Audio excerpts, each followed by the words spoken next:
বন্ধুগণ আমার, আসসালামু আলাইকুম ওয়া রাহমাতুল্লাহ। আজ সকালবেলা ঘুম থেকে উঠেই শুধু দুর্ঘটনার পাল্লা আজ সামনে পড়ে, আমার চোখে পড়ে। বন্ধুগণ আমার, দেখেন, নাগেশ্বরী উপজেলা ভিতবান ইউনিয়ন ডিগডারি পাড় একটি গ্রামে এক মহিলা, তার গালা কাটা, অথচ স্বামী বাসায় নাই। সে কোথায় গেছে সে গ্রামের লোক সঠিক বলতে পারে না। সেই দৃশ্য আপনাকে দেখালাম। প্রশাসন এসেছে, আনাচে কোনাচে গাড়ি, জনগণে ভরা।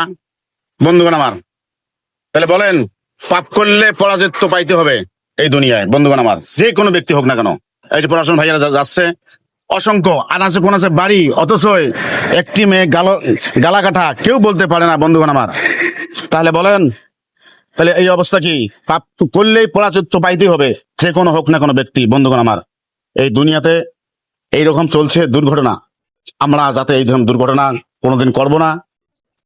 কোনোদিন মানুষে মানুষে হয়ে মানুষকে মারা যাবে না। বন্ধুগণ আমার, আল্লাহ তাআলা হেফাজত করুক। জানি না কি দুর্ঘটনায় এরকম হয়েছিল। পাশে থাকি, ফলো দিলে বন্ধু করে নেব, কমেন্ট করলে আমি রিপ্লাই দেবো।